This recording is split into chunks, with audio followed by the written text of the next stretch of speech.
Our whole family was planning a vacation trip together, but when my husband's childhood friend, Mallory, found out, she pleaded to join us. Without a second thought, Henry canceled my plane ticket and gave it to her instead, arranging for me to travel on a hard seat in a 36-hour train ride. I looked over at my in-laws, and to my surprise, they all agreed with my husband's decision. So, I went along with the plan. I took my train ticket and traveled west. I ended up staying away for 3 months, and the whole family was thrown into a panic. It was rare for my husband to get an extended vacation, so our family decided to go on a long trip together. I had started planning everything 6 months in advance, selecting destinations, creating an itinerary, and booking everything. Since everyone in the family was so hands-off, I ended up in charge of flights, hotels, meals, and all activities. I didn't mind doing the work. It would be worth it as long as everyone was happy. Flights were hard to book, so I reserved tickets for the whole family early on. When my sister-in-law mentioned she had never experienced first class, I even paid out of pocket to upgrade everyone. Just before we were set to leave, my husband suddenly told me Mallory heard about the trip and wanted to join us. Our flight is full, so you'll need to take the train. I've already bought your ticket. He sent me an electronic ticket for the train on WhatsApp. What's the meaning of this? I asked. This is supposed to be a family trip, and you're bringing Mallory along? Of course. Mallory wants to come, so I have to bring her along, Henry replied. I was furious. When my sister asked to join us, you were very clear. This was a family trip, and you didn't want to bring anyone from outside, and just to have fun together. Now that Mallory wants to come, you agree immediately? Mallory and your sister are different, he said.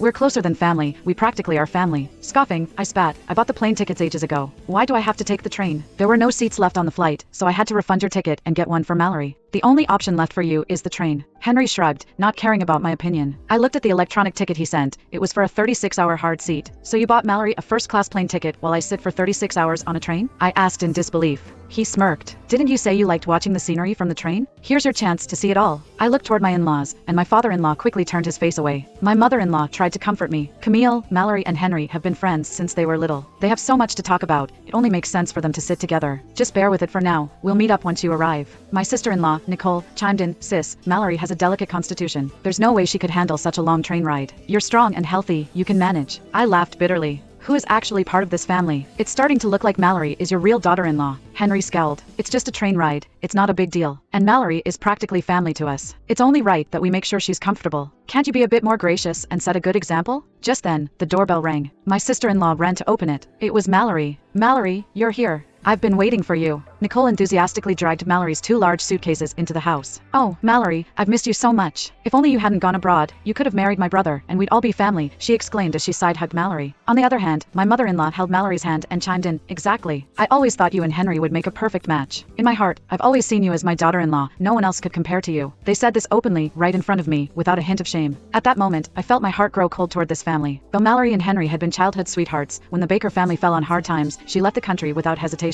It was me who helped the Baker family repay $500,000 debt, and out of gratitude, Henry married me. I had given so much to this family. My parents-in-law weren't in great health, and I'd been caring for Nicole since she was 10, handling everything from cooking and laundry to picking her up from school, helping with her homework, and attending her parent-teacher meetings. Now she was 15, and I had essentially raised her for 5 years. Though I was only her sister-in-law, I felt more like her mother. I had been generous to my in-laws as well, giving them a monthly allowance of $10,000 and taking care of all the household chores and meals, practically spoon-feeding them. Instead of feeling like a daughter-in-law, I often felt more like a live-in maid, one who paid out of her own pocket to care for this family. I never expected something in return, but despite all I'd done for them, they still treated me as less than an outsider. Mallory walked up to me with a smug smile. Sorry, Camille. If I hadn't suddenly decided to join, you wouldn't have missed out on the plane ticket and been stuck with a train seat. At first, I thought I'd skip the trip since there weren't any tickets, but Henry said he'd handle it. I didn't expect he'd make you take the train, though. I even offered to take the train myself, but Henry was worried about me sitting alone for so long. So, I guess I have to thank you for taking the inconvenience. Nicole looped her arm affectionately around Mallory's. Exactly. There are all kinds of people on trains, and if a girl like you were targeted by some creeps, what would we do? Camille, on the other hand, has such a fierce look, like a warrior. She'd scare them off in no time. When she finished speaking, the two of them burst into laughter. Seeing the anger on my face, Henry softened his tone. All right, I know this arrangement isn't ideal for you, but it's the best solution we have. Just last week, you were eyeing that bag you wanted. Why not go ahead and get it? I held out my hand. Sure, $5,000.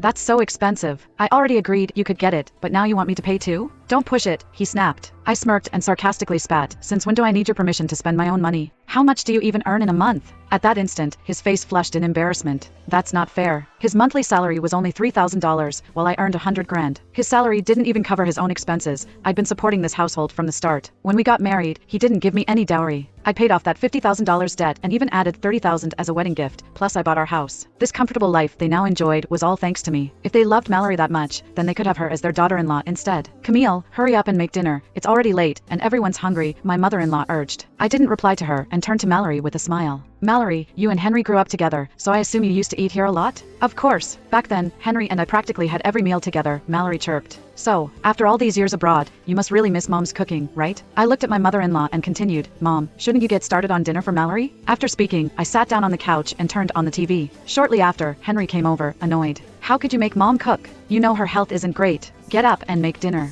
Feigning surprise, I replied, Mom, you're unwell? Is it serious? Why didn't you tell me? My mother-in-law snapped back, irritated. Who's unwell? I'm fine. Stop trying to curse me. Then why don't you want to cook for Mallory? Don't feel like it? I said in amusement. Instantly, her expression soured. Who said I wouldn't cook? She went to the kitchen and spent the next 2 hours preparing dinner. When it was ready, Nicole pulled Mallory into my seat. Sis, Mallory is a guest. You don't mind giving up your spot, right? My mother-in-law chimed in, handing me a bowl. If sitting at the edge is uncomfortable, why don't you take your plate to the kitchen and eat there? And while you're at it, clean up a bit. So now I wasn't even allowed at the table. No need. You all enjoy. My friend invited me out, so I'll eat with them. I flatly declined. Henry looked irritated. We're leaving for our trip tomorrow, and you're still going out? Did you pack yet? Don't you have hands? Why don't you pack? I argued back. Stunned by my response, he fell silent, and I headed out. I treated myself to a high-end dinner at a fancy restaurant, ordering steak, wine, and lobster. With my own money, I could dine wherever I wanted. I stayed out until well past midnight, enjoying my time. When I returned, the house was dark. Despite me being out so late, no one had called or texted to check in. Apparently, they had all gone to bed without a second thought. Feeling my way through the darkness, I entered the bedroom and sat on the bed, only to be startled by a piercing scream. Ah! I quickly turned on the light and saw Mallory lying in my spot. The sight made my blood boil. Without thinking, I slapped her across the face. Mallory burst into tears, and Henry sat up, shielding her. Why did you hit Mallory? We were just talking and must have fallen asleep accidentally. Oh, really? So you just accidentally ended up in bed together, holding each other? I huffed in anger. We were waiting for you. You were out so late, so Mallory stayed to keep me company. We talked for a while, and then we fell asleep. It's perfectly normal. Henry thundered.